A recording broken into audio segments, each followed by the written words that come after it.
एक बार हरीराम काम की तलाश में इधर उधर भटक रहा था। तभी उसे पेड़ के पास एक पुरानी चक्की दिखाई दी। वह चक्की के पास गया तो चक्की बोली, मैं एक मालिक चाहती हूँ, क्या तुम मुझे अपना मालिक बनाओगे? हरीराम उसको अपने घर पर उठा कर ले आया। उसने घर पर रखी। तभी माँ बोली, यह क्या कबाड़ा उठा कर तू ले आया? हरीराम बोला, यह कोई कबाड़ा नहीं है माँ, यह एक चक्की है और हम इससे जो भी मांगेंगे ये हमें दे देगी। तभी माँ उस पर हंसने लगी और बोली, चल झूठे। तभी हरीराम बोला, रुक जाओ माँ, अभी मैं तुम्हें सबूत देता हूँ। तभी मोहन ने चक्की की साफ सफाई करी और उसको धूप अगरबत्ती दिखाकर उसकी पूजा करी और उसके बाद बोला, चक्की चक्की आटा निकाल। चक्की ने बहुत सारा आटे का ढेर हरीराम के घर पर लगा दिया।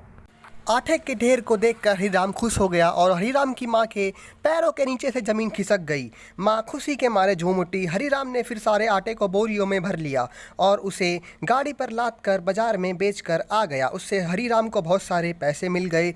फिर अगले दिन हरीराम ने दोबारा चक्की को धूप अगरबत्ती दिखाई और बोला, चक्की चक्की बहुत सारे मसाले निकाल। और चक्की ने तरह तरह के मसाले निकाल कर हरीराम के सामने रख दिए। फिर हरीराम रोजाना की तरह मसालों को गाड़ी में लाद कर बाजार में ले गया। हरीराम ने वह सारे मसाले बाजार में बेच दिए।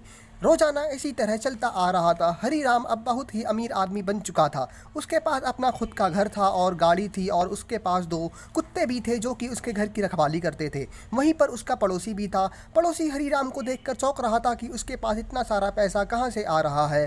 पड़ोसी ने उस पर निगरानी रखना चालू कर दिया, परंतु पड़ोसी के हाथ कुछ भी नहीं लगा। एक दिन हरीराम बोला, चक्की चक्की दूध निकाल। चक्की ने बहुत सारा दूध का ढेर लगा दिया। तभी अचानक से कहीं से कुत्ते को भौंकने की आवाज़ आई और कुत्ते भौंक रहे थे। तभी हरीराम उठकर बाहर गया, परंतु उसने बाहर जाकर देखा तो बाहर कोई भी नहीं था। फिर वह दोबारा घर के अंदर आ गया और उसने सारा दूध गाड़ी में भरा और दूध को बाजार में बेचकर वापस आ गया। एक दिन हरीराम चक्की के सामने बैठा और बोला, चक्की चक्की सब्जियां निकाल। चक्कियों ने बहुत सारा सब्जियों का ढेर लगा दिया।